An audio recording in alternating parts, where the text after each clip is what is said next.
Jadi dalam konteks wilayah persekutuan, alhamdulillah, Putrajaya menjadi wilayah yang pertama dalam negara kita pendaftaran mencapai 100%. Dan hari ini kita mencipta sejarah lagi. Kuala Lumpur mencapai pendaftaran 100% dengan lebih pada 1.3 juta telah pun mendaftar. Dan di wilayah Persekutuan Labuan dah hampir 80%. Bermakna kita di wilayah persekutuan ini dari segi menggerakkan pendaftaran, alhamdulillah sangat berjaya. Tetapi yang lebih penting macam Saudara kata tadi ialah untuk pelaksanaan program vaccination itu sendiri. Kata orang vaksin tak menyelesaikan masalah, vaccination tu yang menyelesaikan masalah. Jadi kita tahu di peringkat nasional itu ada roadmapnya, macam kata tadi, macam yang Muhammad PM kata, untuk fasa 1 10% mesti telah mendapat 2 dos. Ya, kalau untuk fasa 2 sekurang-kurangnya 40% mendapat 2 dos, dan fasa yang ketiga 60 dan seterusnya.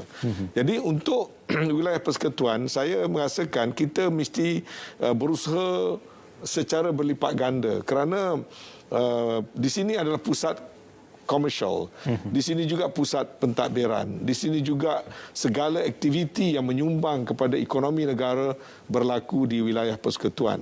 Jadi kalau dalam proses erti kata pemulihan, kalau lagi cepat wilayah persekutuan pulih, maka dia punya impak itu dia pergi kepada seluruh negara. Jadi apa yang saya lakukan ialah bekerjasama rapat dengan PIKS, dengan jawatan kuasa yang dipengusikan oleh Yang Berhormat Khairy Jamaluddin dan juga Yang Berhormat Menteri Kewangan, Menteri Kesihatan, untuk membantu dan facilitate, complement, untuk bergerak seiring dengan ikhtiar-ikhtiar tambahan.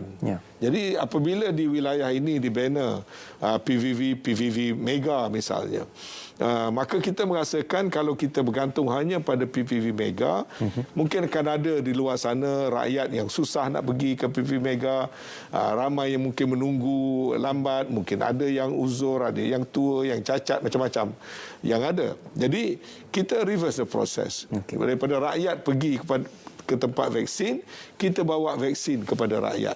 Dalam bentuk, walaupun dalam bentuk yang kecil, satu truk misalnya dapat bawa lebih kurang 600 jabs, dalam 600 dos.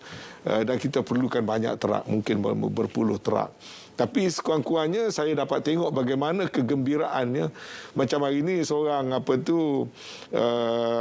peniaga di Pasar Borong, dia buat posting dalam dia punya Facebook, dia kata inilah hadiah hari bapa yang paling bermakna bagi dia. Maknanya dia begitu sekali seronok kerana dia dapat menerima vaksin. Jadi benda itu bukan kecil bagi orang di luar sana. Jadi untuk wilayah persekutuan sekarang ini misalnya secara keseluruhan secara nasional, mungkin yang dapat first dose tu mungkin sekitar belasan peratus. Tapi hari ini kita di Kuala Lumpur kita dah mencapai 53% first dose dan kita di Putrajaya juga mencapai peratusan yang cukup tinggi. Kerana saya cuba untuk mensasarkan supaya menjelang akhir fasa 2, national target mungkin orang kata 40%. Tapi kita by that time kita harap kita dapat capai 80%.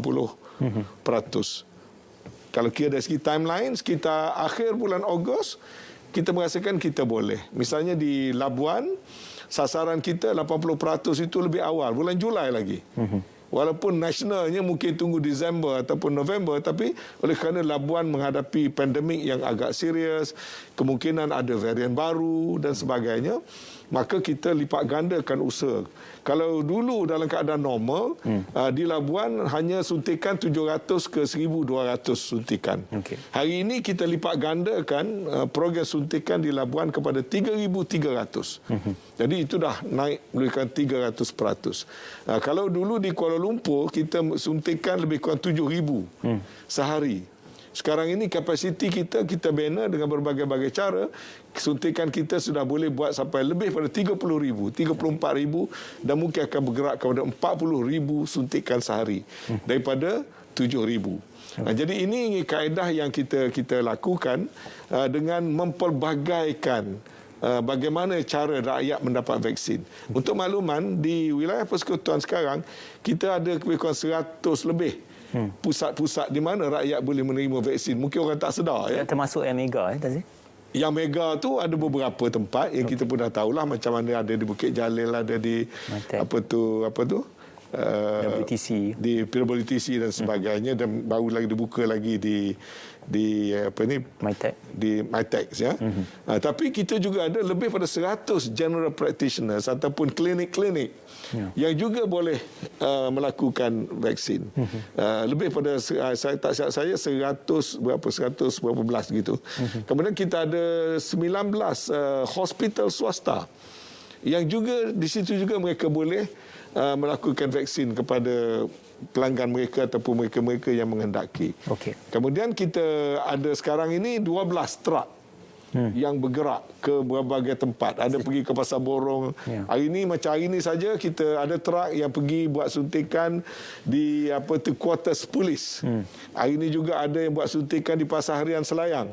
Hari ini juga ada buat suntikan di beberapa PPR berjalan serentak. Saya cuma akan monitor pukul berapa dah inject dan sebagainya. Jadi gerakan itu sebagai satu gerakan bersepadu, dan kita complement each other, termasuk suntikan vaksin kepada pekerja-pekerja di tapak-tapak banner dan sebagainya. Itu termasuk dengan program untuk pekerja industri yang difahamkan juga turut digerakkan di wilayah persekutuan. Ya, sebenarnya PVV industri ini sebenarnya sebelum wujud PVV industri, kita punya program mobile truck ni dah berjalan, ya.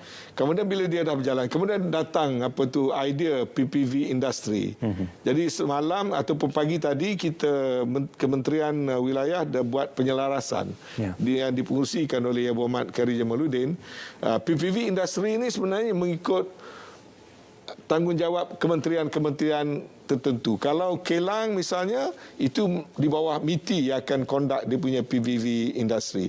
Kalau pekerja sektor binaan, itu di bawah JKR dengan CIDB yang mengendalikan. Kalau pekerja sektor pengangkutan, itu di bawah Ministry of Transport. Itu secara dasarnya pengagihan supaya soal governance itu dapat diatur dengan lebih baik lagi. Namun kita diberi peluang untuk menyambung dengan syarat ada satu bentuk understanding. Artinya kalau apa yang katalah Kementerian Kerja Raya mendapati ada tapak banner di Kuala Lumpur, yang sebab mereka jaga satu Malaysia, saya hanya menjaga di wilayah persekutuan. Jadi kalau ada kontraktor atau syarikat pembinaan yang memohon untuk buat dengan konsep mobile, tidak konsep PPV PPV CIDV ni, maka kalau ada penyelarasan itu maka dibolehkan. Tetapi prioriti yang telah dipertanggungjawabkan dan diizinkan kepada kita adalah untuk menumpukan kepada PPR, peniaga kecil, penjaja. Sebab next one saya akan buat untuk pemandu-pemandu Grab yang food riders ni. Dan hari ini kita buat untuk peniaga-peniaga di Pasar Harian Selayang. Semalam saya buat untuk hampir 1,000, malah lebih pada 1,000 peniaga-peniaga di Pasar Borong. Jadi ada kelompok-kelompok kecil yang tidak duduk di bawah mana-mana kementerian tertentu, tapi mereka adalah sebahagian daripada wilayah persekutuan. Maka mobile konsep ni akan menumpukan kepada kelompok-kelompok yang berkenaan. Jadi kita buat dengan cara yang berbagai-bagai.